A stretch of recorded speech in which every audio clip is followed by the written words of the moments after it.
what ends up happening is people like totally overcomplicate their writing. If you're an experienced business person and you have a lot of like useful life experience that other people can learn from, I would lead with that in your hook. The most overlooked strategy for business people trying to up their content game is looking at what has worked before. Welcome to The Growth Switch, the podcast where we explore the strategies, struggles, and breakthroughs of bold business leaders. I'm your host, Jules Fox, growth strategist and lead content creator at Aries Media. I'm here to uncover how today's top brands are scaling, overcoming challenges, and unlocking sustainable success. Now, for those of you just tuning in, Aries Media helps grow successful brands like yours with comprehensive hands-on support for sales, business development, and performance marketing. Go ahead and drop growth into the comments if you want to learn how to do that. Today, we are lucky enough to have Will McTighe on the podcast. He's a LinkedIn growth strategist, entrepreneur, and creator of the Level Up newsletter. He helps people and businesses unlock their potential, build personal brands, and thrive on LinkedIn using actionable strategies and AI tools. Will, welcome to the podcast. Thank you. Thanks for having me, Jules. For sure. Absolutely. Yeah. So I guess question number one, you've built this massive following on LinkedIn, partly by just giving away amazing content for free, helping others to grow their businesses on LinkedIn. What's the biggest mindset shift that somebody needs to make to actually succeed? The first thing that people need to do is they need to realize that there are frameworks and ways to effectively capture and retain attention. Because I know, at least in my old business, I would just post something on LinkedIn that I thought was smart and hope that people liked it. And that was really the extent of my strategy. Whereas like when I started posting on LinkedIn, what I realized was actually there are ways to try and capture and retain attention. And it's different to having a conversation like this, because in this conversation, we've both opted in and you've opted to listen to me blather for like 20, 25 minutes. Whereas on LinkedIn, when people see your content, they haven't opted in to consuming it, which means that it's the equivalent of walking up to someone on the street and waving something in front of them and being like, hey, look at my thing, look at my thing. And the bar for that is just so much higher in how you make them stop and read. That's a good point. And I guess I have an anecdote to prove that, which is I was in Costa Rica last year with my wife, and we're walking behind this couple, and the lady dropped her phone. And I pick up her telephone, and I run after the couple, and I'm trying to get her attention. And I'm trying to give her back her telephone. She's like, no, thank you. No, thank you. And I was like, ma'am, you dropped your phone. Like, This is your phone. I want to give you back $1,000 telephone. It's yours, please. And she's like, it's so interesting. Even if you're not trying to sell somebody something, even just getting their attention can be very, very difficult. So yeah. I mean, so what is getting people's attention?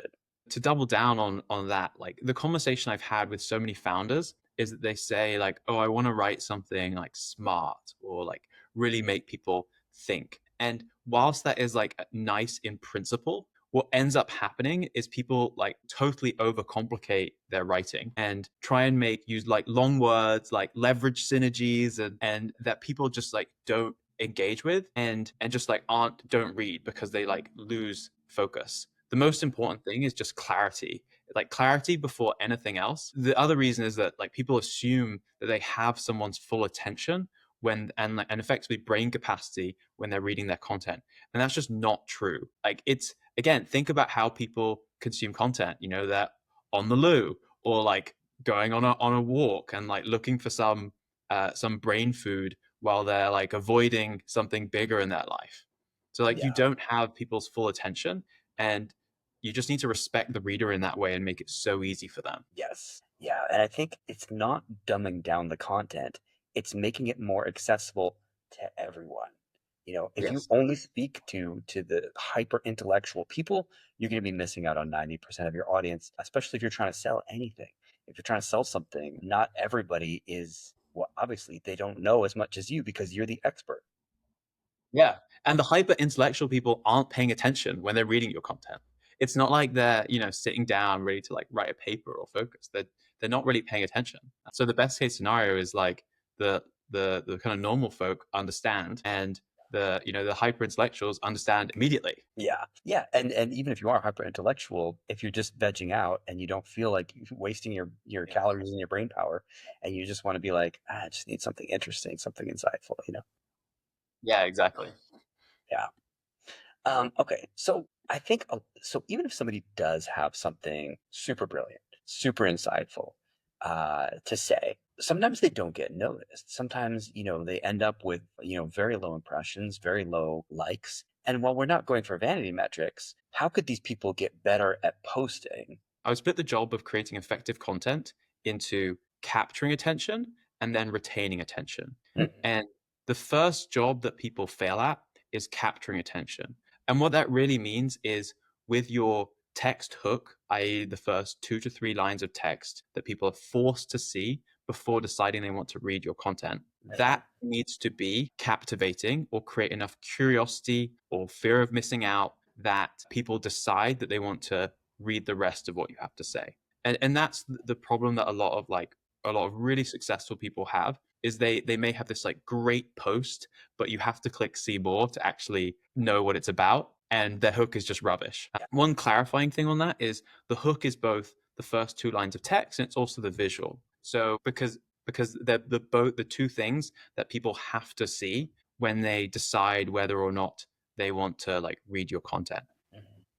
And Yeah. like to dive into that like specifically what you can do, there's a couple of things that I really recommend. If you're an experienced business person and you have a lot of like useful life experience that other people can learn from, I would lead with that in your hooks. Something effective. We have one of our customers was a Navy SEAL team leader, and his best performing posts, like one of the hooks is like 20 years of 20 years of experience leading the Navy SEALs in 60 seconds. And it's just like people go, oh, I respect people who like, I respect the experience and he's going to give it to me in 60 seconds. So it's so little work for me. All that 20 years of experience with 60 seconds of work. And you can deliver on that promise, but if you don't have the promise in the first place, you may just end up getting scrolled right past. Yeah, 100%. So you can lead with authority as one way. And then the other way is you can lead with something like unhinged. Uh, because it, if something is surprising, people are more likely to stop and read it, or controversial. So to give you another example from actually from the same user, he has one hook that was like, women don't belong in the SEAL teams. And then he actually goes on to disagree in the post with that statement. But you can imagine people saw that hook and Yeah. everyone was like angry. Every feminist lost their mind. Yeah, exactly. And he went on to disagree. Like he was like, actually, he's like, I've heard that so many times and I respectfully disagree. Right. Yeah, but at least, they did the job of piquing people's curiosity, getting them to feel something, even in just a split second of like, no, that's bullshit, and then he agrees with you by the end of it. So that's very intelligent. Yeah. So, you often talk about leveling up without the endless trial and error, spending months and months of getting no people to check out your content. What's an overlooked strategy that's helped a lot of your clients skip the guesswork and actually just create good content that is doing this job that we're talking about? The most overlooked strategy for business people trying to up their content game is looking at what has worked before. So that is something that we have built into our product, which is you can see what posts have performed well in your niche before and use that as inspiration. That's something that is, a really important strategy because generally we're bad at coming up with content ideas, especially at the start. And by looking at what has worked before, that is just a very good indicator of what can work again. And to be more specific, what you can do is like find a topic that has worked before and then write your own version of a post on that topic. So you helped to co-found Say What, and I would love to hear more about this. You guys are focusing on AI-driven personal branding. Let's chat a little bit more about Say What, and then I'd love to get into to how AI is playing this role in helping people build authority.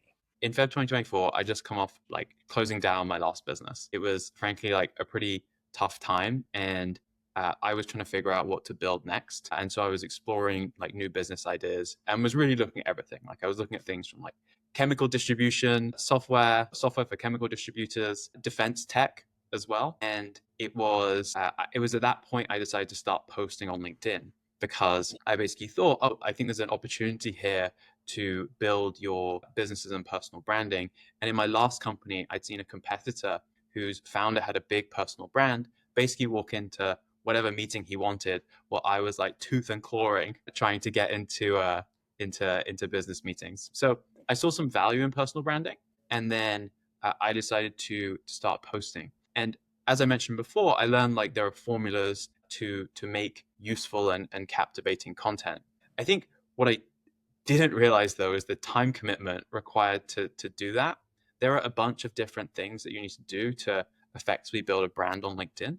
There is finding content ideas, there is commenting consistently, there is writing good posts, and there is like building your community, which is really engaging in the DMs. And I remember I was sitting there, I was at a wedding in Austria, and it was like 2 hours before the ceremony, and I was hunched over my computer, like writing LinkedIn comments and like sitting there thinking, am I going to make the ceremony? Or, well, I mean, obviously I would have made the ceremony, but am I going to get the comments done in time before the ceremony? And just thinking like, there's got to be a more effective way to do this. So that was basically, and I spoke to a bunch of other creators and people building their businesses on LinkedIn who were struggling with similar challenges. And so that was really the genesis and starting point of say, what we just decided, like, how can we help people do this more efficiently and help more people build businesses on LinkedIn?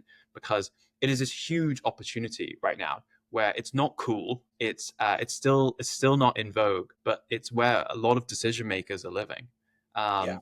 And so started with building features to help with commenting more efficiently, and then we built a writing tool that helps you like write better quality content and take your ideas and turn it into something that is actually LinkedIn friendly and captures and retains attention, like we were talking about.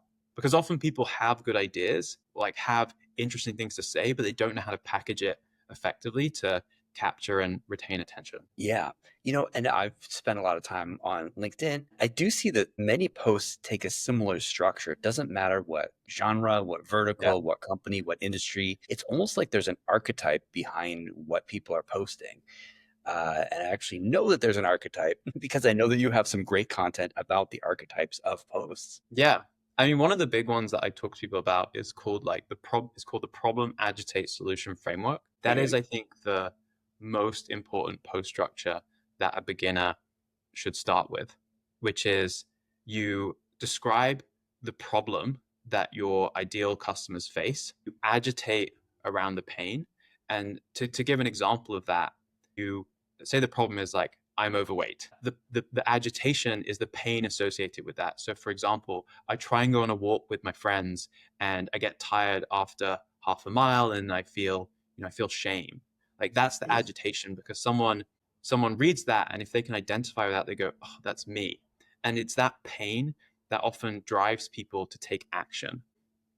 The final part is a solution. So it's like, how do you think about solving the problem? And often you naturally fit into that solution in some way, but you're generally trying to deliver value. It's like most people won't click or want to learn more, but your goal is just to make this so useful and helpful that actually inspires people to do something about it. Yeah. And I mean, it may not sound innovative that you're telling people to just actually add value to the conversation and not just post for the sake of posting, right? Yeah. Yeah, because you see a lot of people who they'll start using LinkedIn like a diary, and they'll tell stories, but the stories are about themselves. And when people read content, they're looking to find something that relates to them. And like talking about what you ate for lunch, or event you went out to on Saturday, without some clear takeaway that your readers can use, I think it's just another area where people fall short at the start. And LinkedIn is not Facebook and it's not Instagram. It's a place for professionals to go. And so I think that, without being elitist, I feel like, you should probably have some professional content up there. It should be about how people can get better at their profession. Again, not about you or your job. Nobody, realistically, nobody cares about you. Nobody does. Yeah. Not you, Will. But nobody cares about I know what you mean.